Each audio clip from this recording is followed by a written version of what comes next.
Welcome and hello from Alex, with a story from r/today I messed up, where a teaching assistant's innocent comment turns into a workplace embarrassment when they mistakenly announce the toilet's extra stinky mode to a coworker. Coming up next is a story from Electric Elk 224. Today I fucked up by telling my coworker the toilet was in extra stinky mode. I work at a school as a teaching assistant. Everyone has a little bit of a silly voice when talking to little kids, right? Or is that just me?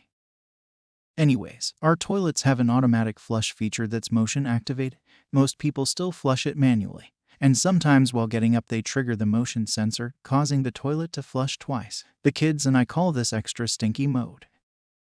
It came about when somehow one of them learned about courtesy flushes, which for those of you who don't know is the extra flush you do mid-poop so you don't smell up the bathroom when you're taking a long time.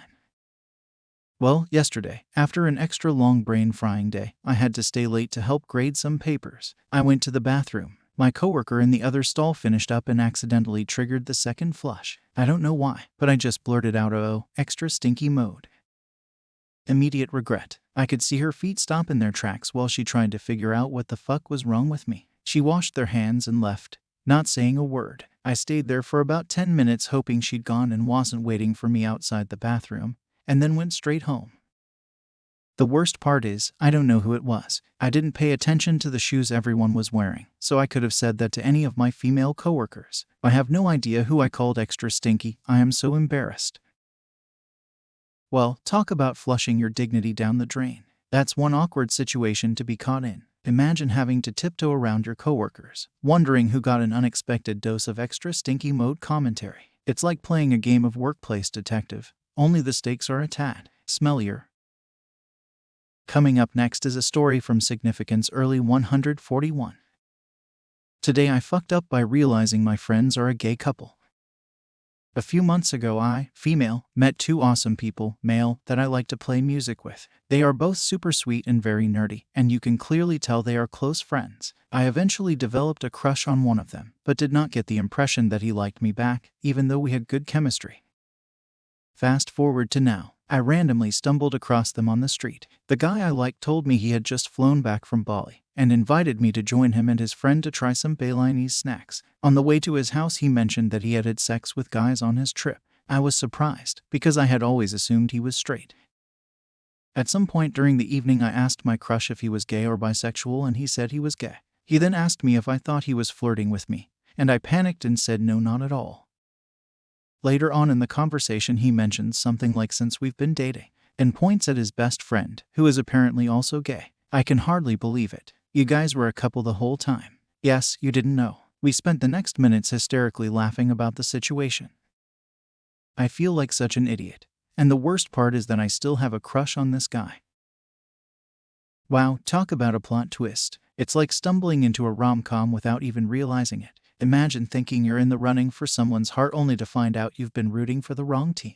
But hey, at least it led to a hilarious revelation and some good laughs, right? Looks like you've got a front row seat to the ultimate friendship goals. Coming up next is a story from Vegetable Reserve 84. Today I fucked up by telling my wife her sister is a 6.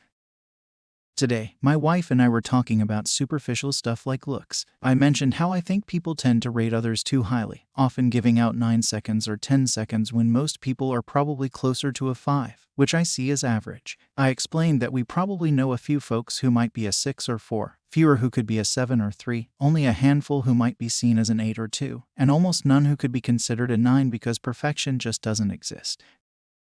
Then my wife asked me where her sister would fit into this rating system. I instantly said she's a 6, with some extra explanation that it's more towards the higher end of 6. I also mentioned that I see myself as more of a 5 as well. Not super attractive, but maybe a bit better than average. But my attempt to explain that being a 6 is an okay kind of beautiful seemed to upset her, especially since the sister I am talking about is her identical twin. The reasoning behind that number is that I don't want to make things weird. Looking back, I realized that these kinds of shallow conversations aren't good for relationships because there is no scenario where I would win and it would eventually lead to hurt feelings. Now, I need to figure out how to make things right and show her that her rating in my eyes are in fact an 11. Well, that's a classic case of foot and mouth syndrome. Rating your wife's sister on a scale of attractiveness. Risky move, my friend. It's like walking through a minefield with clown shoes on. But hey, at least you've got the chance to turn this blunder into a heartfelt rom-com apology. Maybe a bouquet of flowers and a sincere declaration of her being an 11 in your eyes would do the trick. Or perhaps a lifetime supply of compliments to make up for it.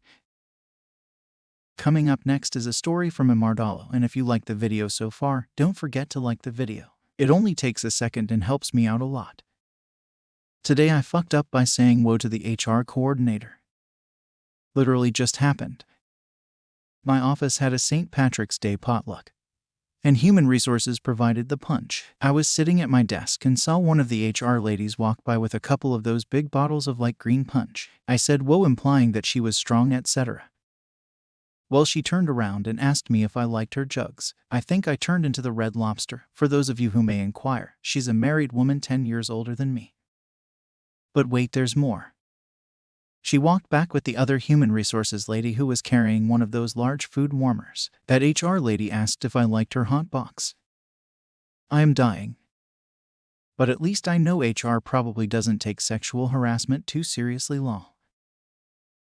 Well, talk about an unexpected twist in the office. Looks like the HR department served up some unintentional innuendo with that punch. It's like a sitcom moment unfolding right before your eyes. Just when you thought it couldn't get any more awkward, they hit you with the hot box comment.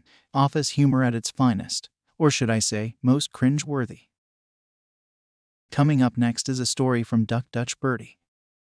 Today I fucked up by being awake too long and masturbating before a friend came over. To be brief, was awake for 3 nights because I went out to 2 different clubs this weekend. Got home and wanted to chill before going to bed. A friend asked to come over to chill and smoke a joint. Wanted to have a quick jerking session before that because I had to kill some time, but ultimately fell asleep during it. Next thing I know, my exposed crotch is covered by a cushion that wasn't there before, and I hear my friend and roommate flatmate laughing in the kitchen next door. At first I didn't even register that I had slept fully naked and that the time that my friend wanted to arrive it was like an hour ago, until my friend asked with a big grin on his face why my crotch was covered with a pillow. Even then it didn't fully register and it took some time for my memory to come back. Well, could be worse I guess, but I'm pretty ashamed. First time my buddy saw me naked, plus it was pretty obvious that I had been naked to jerk off. Luckily I didn't put on any porn. I don't know how I couldn't hear him knock. Maybe he didn't. Anyway, didn't even finish, or more like luckily I didn't awake to myself covered in cum.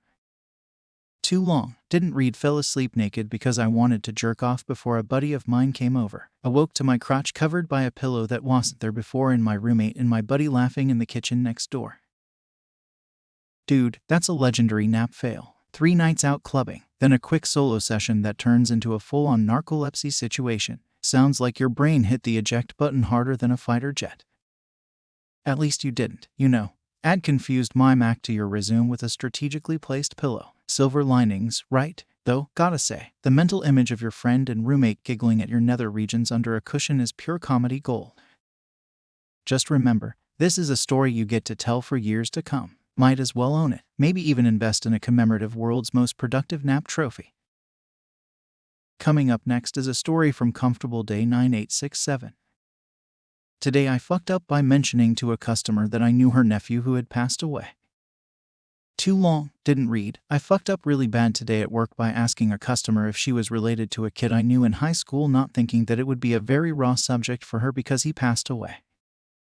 In high school there was this kid named Seth. I won't say his last name, but let's say it's Menchaca. I am only saying this because that's the last name of another kid that went to our school and his last name is just as rare. I wasn't best friends with Seth, but I was close enough with him. We both were on the basketball team and we spent many nights and weekends working out, practicing and playing games together. Unfortunately, he got into a horrible car accident in 11th grade. It was so messed up because the dickhead who was driving survived the crash, but my teammate and 2 girls died. The driver was on a curved road shaped like a horseshoe and he decided to drive 100 miles per hour around this curved road, lost control of the car and ran straight into a tree, split their car in half. Like I said, everyone died but the driver. Seth was only 16. It was a major event at our school because he was probably the most or second most popular student there. We had a major event for drunk driving following what happened.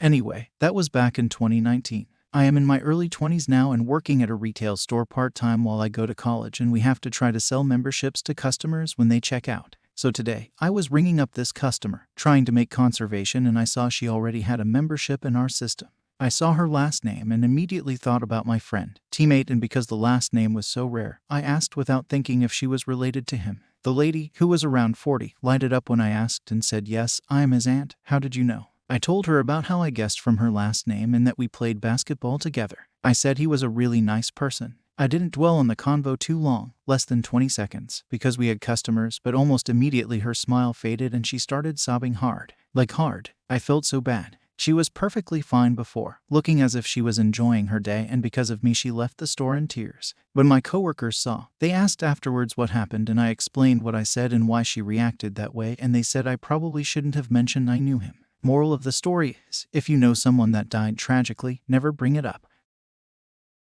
Well, that's a heart-wrenching slip-up. Talk about a conversation taking a sharp turn. It's like accidentally stepping on a landmine of emotions. But hey, at least you've learned a valuable lesson about treading lightly on delicate topics. Maybe next time, stick to safer small talk like the weather or the latest gossip about the neighborhood squirrel. That wraps up r/Today I Messed Up. If you enjoyed this content, make sure to visit my Spotify channel, link is in the description, so you can listen to the best Reddit story while being outside, and remember to hit that subscribe button.